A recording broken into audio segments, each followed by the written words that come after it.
കൊല്ലം ആയൂരിൽ വീട് കേന്ദ്രീകരിച്ച് വ്യാജമദ്യം നിർമ്മിച്ച 2 പേർ പിടിയിൽ. ആയൂർ തേവന്നൂർ സ്വദേശി സനൽകുമാർ, ഇളമാട് സ്വദേശി വിനോദ് കുമാർ എന്നിവരാണ് ചടയമംഗലം പോലീസ് പിടികൂടിയത്.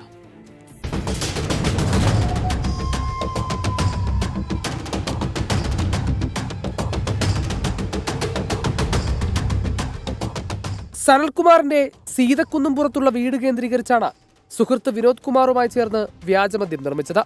സമീപത്തെ ക്ഷേത്രത്തിലെ ഉത്സവത്തിന് വിറ്റഴിക്കാൻ വേണ്ടിയായിരുന്നു വ്യാജമദ്യ നിർമ്മാണം. ചടയമംഗലം പോലീസിന് ലഭിച്ച രഹസ്യവിവരത്തിന്റെ അടിസ്ഥാനത്തിൽ ഇന്ന് രാവിലെ 10 മണിയോടെ SI മോനിഷിന്റെ നേതൃത്വത്തിലുള്ള പോലീസ് സംഘം സനൽകുമാറിന്റെ വീട്ടിൽ പരിശോധന നടത്തി.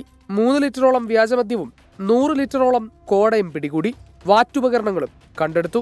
നമുക്ക് ഇതിന്റെ ഉപകരണങ്ങൾ, ഒരു കലം, അതുപോലെ ഇതിന്റെ ഹോള് ഇട്ട ഒരു മൺചട്ടി, ട്യൂബ്, അതുപോലെ ഗ്യാസ് സ്റ്റൗവ്, ഗ്യാസ്, ഇതെല്ലാം നമ്മൾ ബന്ധോബസ്തിലെടുത്തിട്ടുണ്ട്. 2 പ്രതികളുണ്ടായിരുന്നു.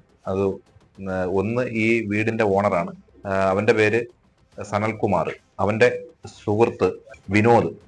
ഈ 2 പേരെയാണ് പ്രതികളായിട്ടുള്ളത്. അവർ 2 പേരെയും നമ്മൾ അവിടെ വെച്ച് തന്നെ അറസ്റ്റ് ചെയ്ത് സ്റ്റേഷനിൽ കൂട്ടിക്കൊണ്ടുവന്നിട്ടുണ്ട്. അറസ്റ്റ് രേഖപ്പെടുത്തിയ പ്രതികളെ കോടതിയിൽ ഹാജരാക്കി റിമാൻഡ് ചെയ്തു.